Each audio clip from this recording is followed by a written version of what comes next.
নমস্কার বন্ধুরা, আমি সোমা হ্যাপি ফ্যামিলির পক্ষ থেকে আপনাদের সকলকে স্বাগত। আজ আমি আপনাদের সঙ্গে শেয়ার করব আলু শাকের রেসিপি। আর এই আলু শাকটা আমি মাছের মাথা দিয়ে রান্না করব।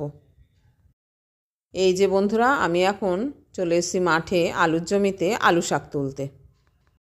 তো বন্ধুরা, ভিডিওটি দেখতে হলে অবশ্যই একটা লাইক দিয়ে দেখবেন আর ভিডিওটি স্কিপ না করে সম্পূর্ণটাই দেখবেন। মাঠ থেকে আমি এক ঝুড়ি আলু শাক তুলে নিয়ে এসেছি। আর এই শাকগুলোকে আমি বেশ কয়েকবার জল পাল্টিয়ে ধুয়ে নিয়েছি। আলু শাকে কিন্তু প্রচুর পরিমাণে বালি থাকে, এই জন্য এটাকে বেশ ভালো করে জল পাল্টিয়ে অনেকবার ধুতে হয়। এখন এই ধুয়ে রাখা আলু শাকটাকে আমি কুচিয়ে নিয়েছি। এই যে বন্ধুরা, শাকগুলোকে আমি বটিতে বেশ ভালো করে ঝিরিঝিরি করে কুচিয়ে নিয়েছি। এর আগে কোনো দিন আমি আলু শাক খাইনি, এবারই প্রথম রান্না করব।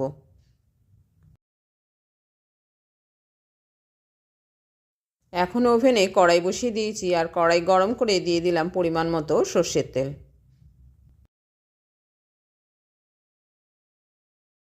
আর তেলটাকে গরম করে নিয়ে এবার দিয়ে দিলাম মাছের মাথাগুলোকে। এখানে আমি একটা কাতলা মাছের 2 টুকরো মাথাকে নিয়ে নিয়েছি। আর এই মাছের মাথাটায় লবণ মাখানো ছিল, হলুদ না থাকায় আমি দিয়ে দিলাম পরিমাণ মতো হলুদ। হলুদ দিয়ে এই মাথাটাকে বেশ ভালো করে নেড়েচেড়ে একটু লাল লাল করে ভেজে নিতে হবে।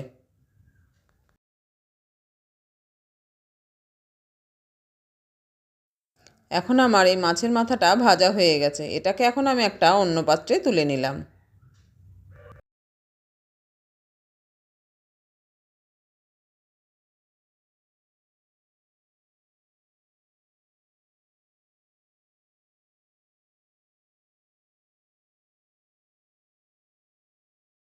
এখন কড়াইতে যে পরিমাণ তেল আছে তাতে আমার রান্নাটা ভালোভাবে হয়ে যাবে।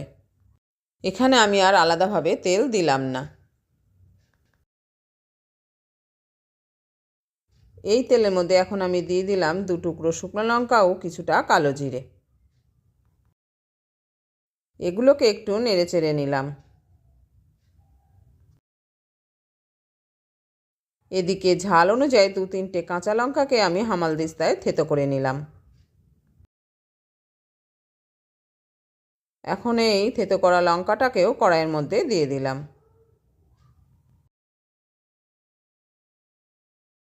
আবারও একটু নেড়েচেড়ে নিলাম। এরপর দিয়ে দিলাম কেটে রাখা আলু শাকটাকে।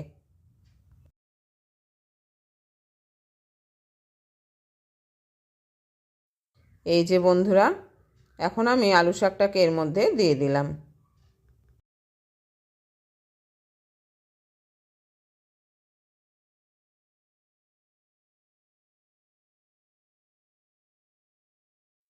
কড়াইতে শাকগুলো দিয়ে এখন আমি দিয়ে দিলাম পরিমাণ মতো লবণ ও হলুদ।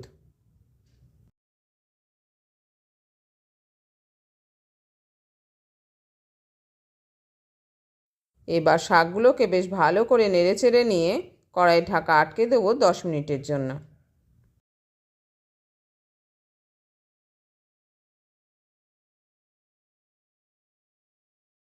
দশ মিনিট পর কড়াইয়ের ঢাকাটাকে খুলে নিলাম। এই যে দেখুন বন্ধুরা, আলু শাক থেকে কতটা জল বেরিয়েছে।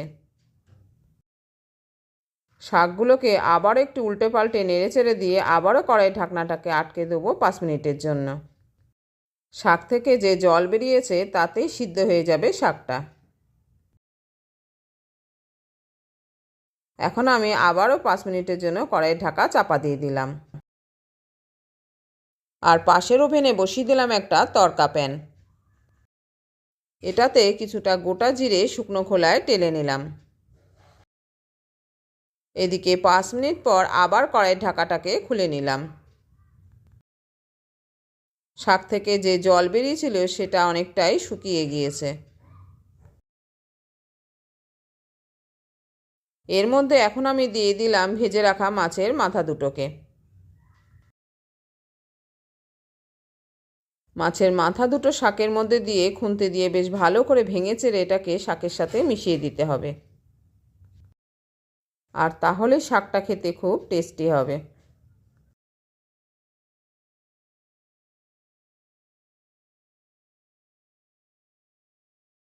এই যে বন্ধুরা, মুড়োটাকে ভেঙে চুরে বেশ ভালো করে আমি শাকের সাথে মিশিয়ে নিয়েছি।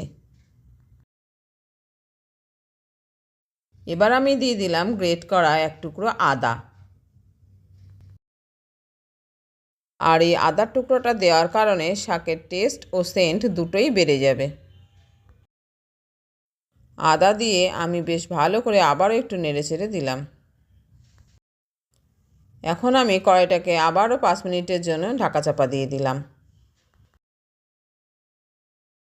আর এদিকে যে গোটা জিরেটাকে আমি শুকনো খোলায় টেলে রেখেছিলাম সেটাকে একটা চামচের পিছন দিয়ে একটু চেপে চেপে গুঁড়ো করে নিতে হবে।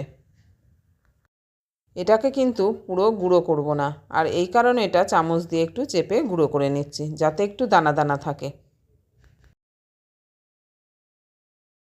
5 মিনিট পর কড়াই ঢাকাটাকে খুলে নিয়ে আবার একটু নেড়ে চেড়ে দিলাম। রান্নার এই পর্যায়ে এসে আবার একটু আমার প্রিয় বন্ধুদের মনে করিয়ে দিচ্ছি যে যারা প্রথমে লাইক দিতে ভুলে গেছেন অবশ্যই মনে করে একটা লাইক দিয়ে দেবেন। এবার আমি দিয়ে দিলাম 1 চামচ চালের গুঁড়ো। এখানে আটা কিংবা ময়দার ব্যবহারও করা যাবে। চালের গুঁড়োটাকে দিয়ে আবার একটু বেশ ভালো করে নেড়ে চেড়ে দিলাম যাতে এটা সব জায়গায় সমানভাবে মিশে যায়।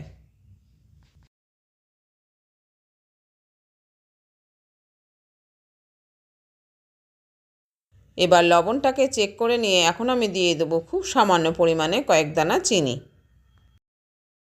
শাক রান্না একটু মিষ্টি দিলে এটা কিন্তু খেতে খুব ভালো লাগে। এখানে আমি খুব সামান্য কয়েক দানা চিনি দিয়েছি। এটা যে যেরকম মিষ্টি পছন্দ করবেন সেইভাবেই দেবেন।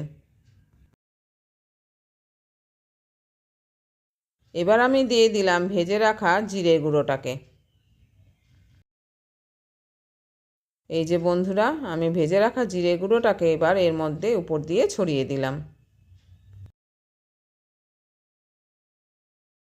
তারপর খুন্তি দিয়ে আবার একটু নেড়ে চেড়ে দিলাম। এরপর সব শেষে দিয়ে দিতে হবে 1 চামচ সর্ষের তেল।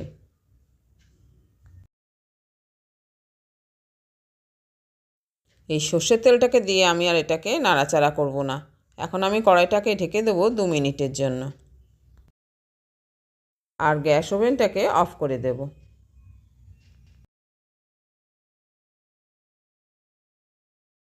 ঠিক 2 মিনিট পর কড়াইয়ের ঢাকাটাকে খুলে নিলাম। এখন রেডি আমাদের মাছের মাথা দিয়ে তৈরি আলু শাকের ঘন্ট। তো বন্ধুরা, আজকের রেসিপিটি যদি পছন্দ হয়ে থাকে লাইক শেয়ার ও কমেন্ট করতে ভুলবেন না। আর নতুন বন্ধু হয়ে থাকলে চ্যানেলটিকে সাবস্ক্রাইব করে অবশ্যই আমাদের পাশে থাকবেন। আবারও দেখা হচ্ছে পরের ভিডিওতে অন্য কোনো রেসিপি নিয়ে। তো সবাই ভালো থাকবেন, সুস্থ থাকবেন, আর রেসিপিটি অবশ্যই বানিয়ে খাবেন।